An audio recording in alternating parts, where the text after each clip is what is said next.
나는 반석 위에 터놓고 집을 지은 같아. 비가 오고 물나며 바람 부딪혀도 반석 위에 세운 집 무너지지 않네. 잘 짓고 잘 짓세 우리 집 잘 짓세. 만세 반석 위에다 우리 집 잘 짓세.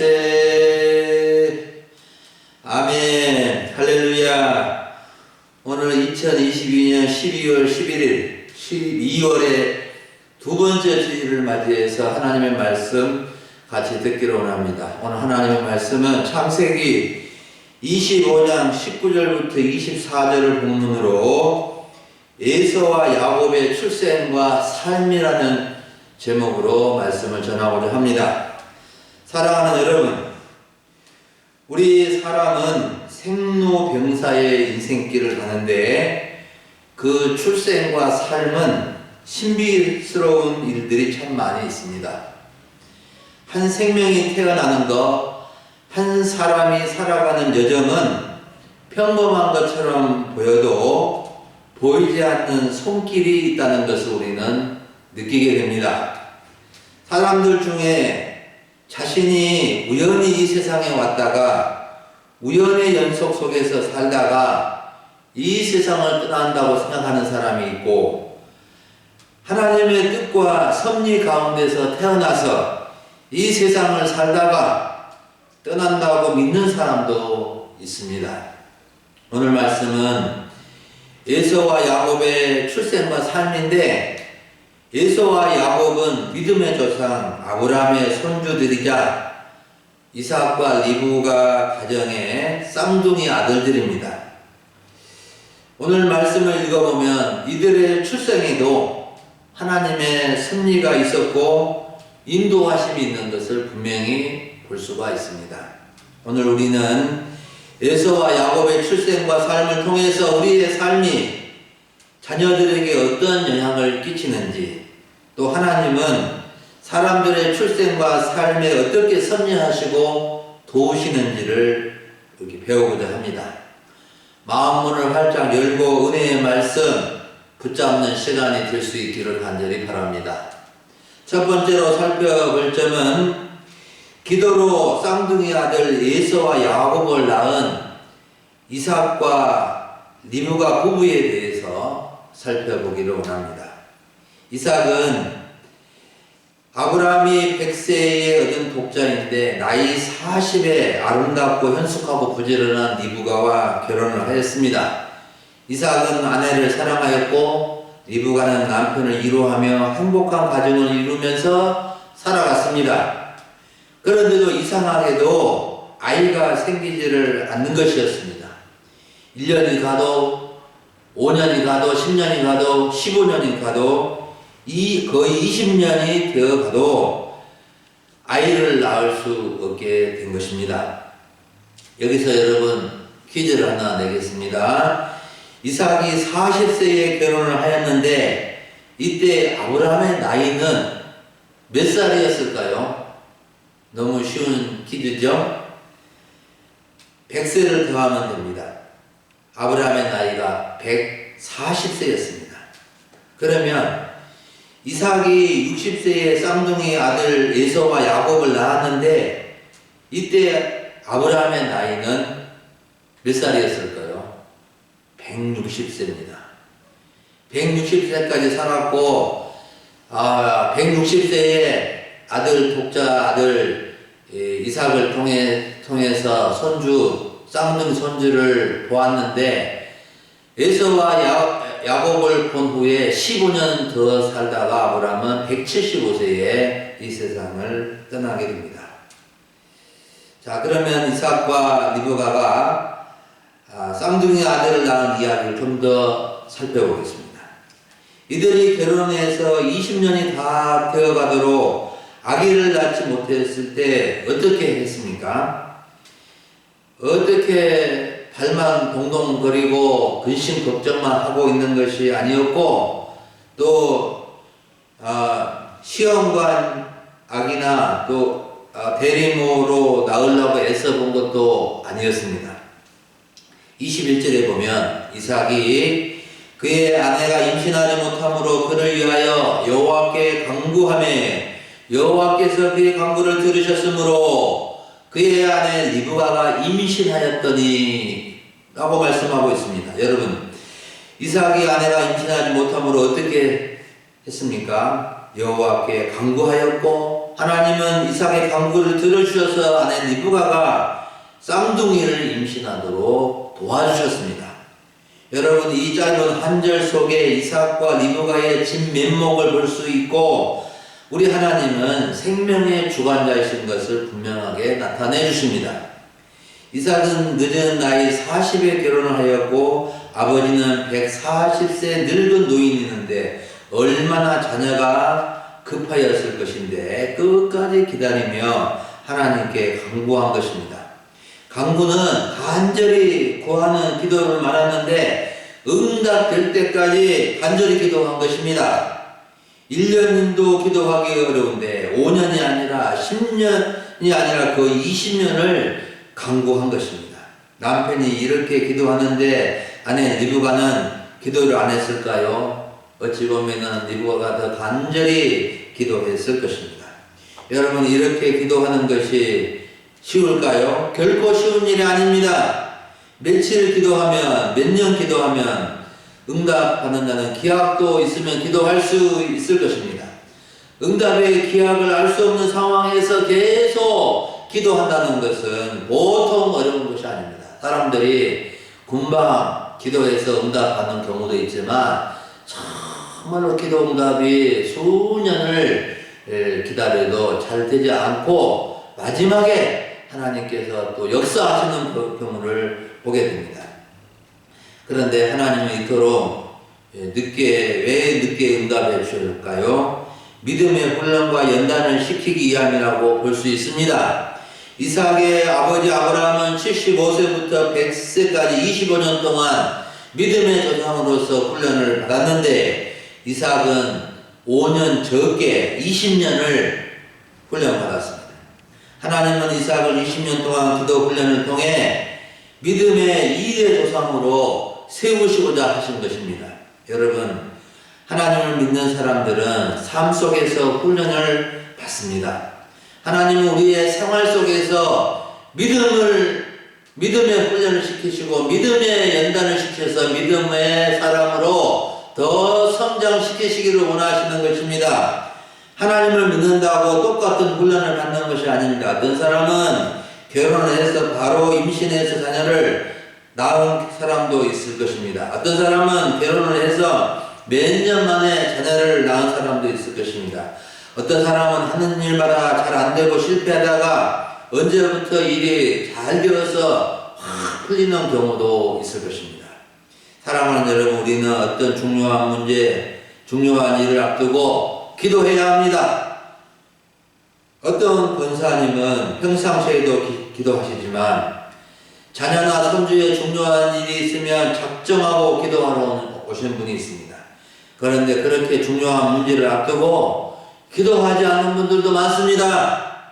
여러분, 기도는 몇 번 하고 응답되지 않는다고 포기하면 다시 안 됩니다. 다시 시작해야 됩니다. 응답받을 때까지 기도해야 하는 것입니다. 우리가 기도하면 응답받는 것도 중요하지만 기도하면서 하나님을 새롭게 만나게 되고 우리의 믿음도 성장할 수 있는 계기가 되는 것입니다. 여러분, 하나님은 임신하지 못한 문제도 결혼의 문제도 자녀와 손들의 앞날의 문제로 기도할 때 가장 좋은 것으로 응답해 주실 것입니다. 여러분, 하나님의 응답을 믿고 도움을 받고 복받는 길은 바로 기도밖에 없는 것입니다.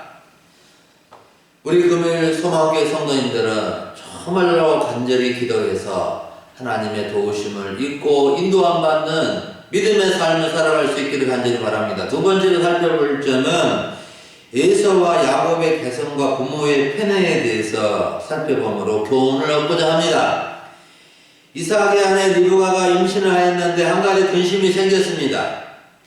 리브가의 태중에서 두 아들들이 서로 싸우는 것이 느껴졌습니다. 보통 태중에서 아이가 커가면서 노는 느낌도 있고 좀 더 크면 발길질도 한다고 하는데, 노는 정도가 아니라 좀 심하게 말하면 치고받고 싸우는 것 같았습니다. 이때 리브가가 23절에서 뭐라고 말씀합니까? 22절에 보면은 어찌하여 내게 이런 일이 일어나는가 생각하고 하나님께 나아가 기도하였는데 하나님의 응답이 23절에서 왔습니다. 여호와께서 그에게 이르시되 두 국민이 네 태중에 있구나. 두 민족이 네 복중에서 나누이리라. 이 족속이 저 족속보다 강하겠고 큰 자가 어린 자를 섬기리라 하셨더라. 리브가는 태중에서 쌍둥이가 싸우는 것을 느끼고 기도하였는데 하나님은 놀랍게 이들의 장래를 알려주는 것이었습니다. 두 아들은 두 국민이고 두 민족이 되는데, 큰 자, 먼저 나온 형님은 어린 나중 나온 차남을, 동생을 섬기게 된다는 것입니다. 이러한 하나님의 뜻은 훗날 그대로 이루어지게 되는데, 장남 에서는 에돔이란 나라의 조상입니다. 에돔은 에서의 별명입니다. 에돔의 나라의 조상이 되었고, 야곱은 이스라엘 민족의 조상이 되었고, 에돔 나라는 이스라엘 나라보다 강하지 못하였고 이스라엘 나라를 섬기는 나라가 된 것입니다. 그리고 에서와 야곱은 쌍둥이로 태어났는데, 먼저 나온 에서는 붉고 털이 많은 아이였고, 후에 나온 야곱은 에서의 발꿈치를 잡고 나와서 야곱이라는 이름을 갖게 되었습니다. 쌍둥이 에서와 야곱은 무럭무럭 자라서 장성한 성인이 되었는데, 두 아들은 뚜렷한 개성을 지니고 있어서 아버지 이삭과 어머니 리브가의 사랑이 갈리워지게 됩니다. 에서는 애완적이고 활동적이어서 사냥을 좋아해서 사냥꾼이 되어서 아버지 이삭의 사랑을 받았고, 야곱은 조용하고 내성적이어서 어머니 곁에서 있으므로 어머니의 사랑을 많이 받게 된 것입니다. 사랑하는 여러분, 에서와 야곱의 개성 그리고 부모의 변화가 우리에게 주는 교훈은 무엇일까요? 아무리 쌍둥이로 태어나도 성격이 완전히 다르다는 것을 느낄 수 있습니다. 자녀의 수에 관계없이 모든 자녀는 각각 다르고 부모와 닮은 점이 좀 있긴 있지만 완전히 다른 개성을 지니고 있는 독립되고 개별적인 인격체라는 것입니다. 즉 모든 자녀들은 부모에 종속되지 않고 각각의 인격을 갖고 태어난 것입니다. 그래서 부모는 자신이 낳은 자녀라고 해서 함부로 할 수 없고 독립된 인격체로 여기고 대해줘야만 원만한 부자관계가 될 수 있는 것입니다. 그리고 부모의 편에는 부자관계나 형제관계에 아주 좋지 않다는 것을 교훈해 줍니다. 이삭은 장남 에서를 더 사랑하고 리브가는 야곱을 더 사랑하게 되었는데, 더 사랑하는 이유가 이삭은 에서가 사냥한 고기를 좋아한 것이었고, 리브가는 야곱이 집안일을 많이 도와주기 때문에 야곱을 더 사랑하게 된 것입니다. 자녀가 장성하여 인생의 중요한 결정도 하고 어른으로 성장해 가는 과정인데, 이삭과 리브가 부모의 편에는 두 아들들에게 아주 부정적인 영향을 끼치게 된 것입니다. 그래서 에서는 아버지 이삭의 사랑을 받기 위해서 사냥만 좋아하였고, 야곱은 어머니 리브가의 사랑을 받기 위해서 밖에 나가 사회활동도 해야 하는데 주로 어머니 곁을 벗어나지 못한 사람으로 살게 된 것입니다. 이삭과 리브가가 두 쌍둥이를 대하는 편애가 훗날에 형제가 불화하게 되는 계기가 되었고, 심지어는 형 에서가 동생 야곱을 죽이려고까지 하는 일이 발생되기도 한 것입니다. 여러분, 우리는 자녀의 개성을 존중해 줘야 하고 편애하지 말아야 합니다. 나이 들어서도 자녀들에 대한 편애는 조심해야 합니다.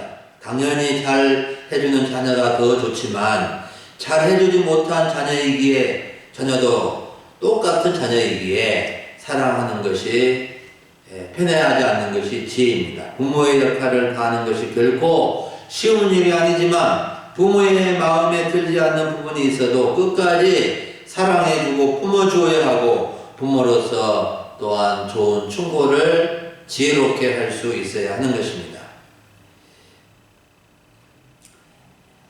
아무리 자녀라도 나이가 들면은 부모의 충고를 잔소리로 여기기에 말 한마디 해주기가 참 어렵지만 그럼에도 불구하고 꼭 해줘야 할 말은 해주면은 다 안 듣는 것처럼 보여도 잔소리로 여기도 마음에 새기는 것이 자녀의 마음인 것입니다. 자녀는 부모의 등을 보고 자란다는 말이 있는데 자녀는 부모의 행동에 영향을 받는다는 것입니다. 그러므로 부모가 끝까지 행동을 올바르게 잘 지켜나가고 본을 보여주는 것이 참 중요함을 우리가 느끼게 됩니다. 마지막으로 세 번째로 살펴볼 점은 에서와 야곱의 인생 철학입니다. 쌍둥이 에서와 야곱은 장성하여 나름대로 꿈과 희망을 가지고 열심히 살고 있었습니다. 에서는 여전히 사냥을 좋아하는 사냥꾼으로 살았고 야곱은 특별히 잘하는 것은 보여지지 않지만 어머니 곁에서 집안일을 도우면서 앞으로 어떻게 살 것인가 곰곰이 생각하면서 준비하고 살았던 것을 볼 수가 있습니다. 29절부터 34절을 보면 에서와 야곱의 인생 철학을 엿볼 수 있는 재미있는 이야기가 기록되어져 있습니다. 어느 날 야곱이 팥죽을 쑤었습니다. 에서가 들에서 돌아와서 심히 피곤하고 배가 몹시 고팠습니다.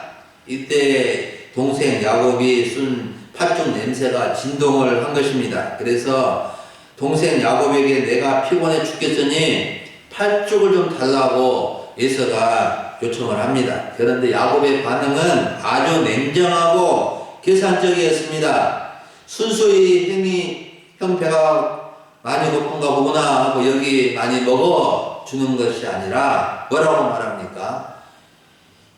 형의 장자의 명분을 오늘 내게 팔라 라고 한 것입니다. 장자의 명분, 장자의 권리를 내게 팔면 팥죽을 준다고 한 것입니다. 팥죽을 줄 테니 장자의 명분을 내놓으라는 것입니다.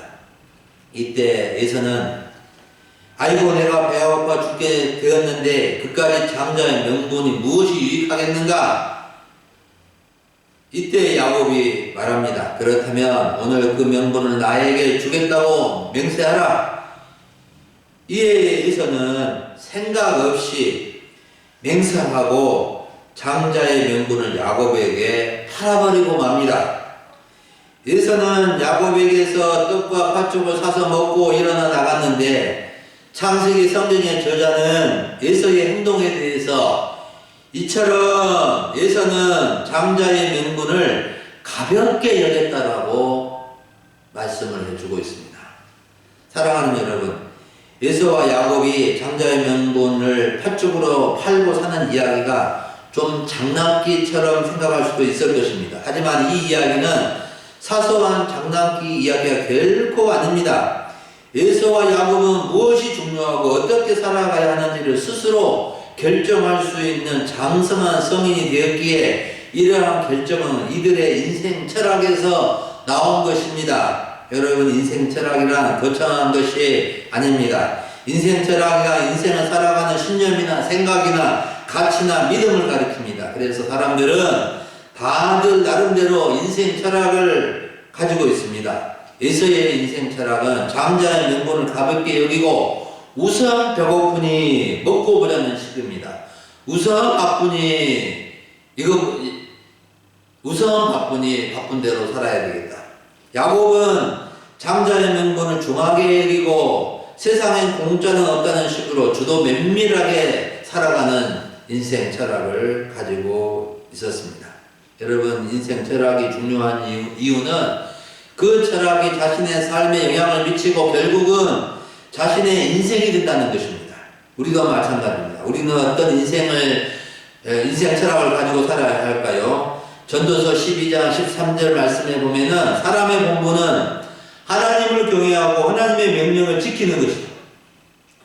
나는 하나님의 자녀된 명분, 성도의 명분, 신자의 명분을 소중히 여기며 사는 사람이다 라는 인생 철학을 우리는 가져야 할 것입니다.